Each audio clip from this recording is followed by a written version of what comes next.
The statements we're about to show you are from the Holy Qur'an, and is said to be the official, unchanged, pure word of God, revealed over 1400 years ago.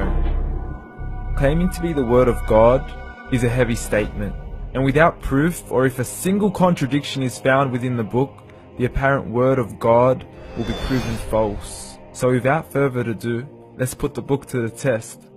In the 23rd chapter, titled The Believers, from the 12th to the 14th verses, God is said to give a detailed description of how the human being is formed. It begins by saying, "We then placed him as a sperm drop in a place of settlement, firmly fixed. Then we made the drop into a alaqa." We will translate this word very soon. "And then we changed the alaqa into a lump. Then we made out of that lump into bones. And then we clothed the bones with flesh. Then we caused him to grow and come into being and attain the definitive human form." In the 21st century, we can now safely say that this verse is clearly describing the process of human development in correct chronological order.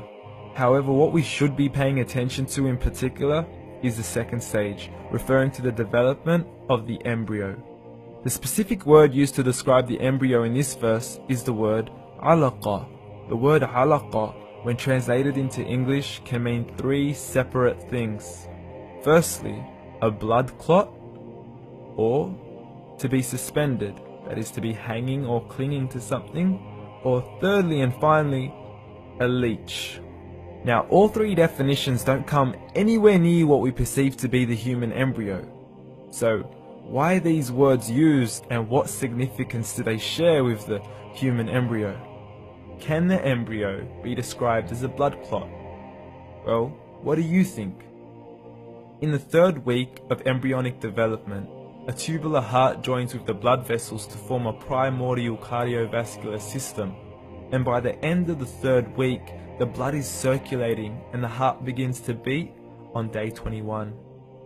The first thing that comes to mind in regards to being suspended or hanging is the umbilical cord. But we can't use that example because we are simply referring to step 2, before the baby has even formed. But we now know today that the umbilical cord is formed from the connecting stalk. And the connecting stalk is formed as soon as the embryo is formed. The embryo's connecting stalk has even been described by John Allen and Beverly Kramer as an object to suspend the developing embryo in the extra-embryonic column. So an embryo is suspended and does have a strong resemblance with a blood clot. What on earth would an embryo have to do with a leech? Figure A shows the structure of an embryo at 25 days. Figure B shows a leech. Now please note once again that the embryo in this stage is no greater than the size of a kernel of wheat. This is an X-ray of the embryo at 22 days. This is the internal structure of a leech.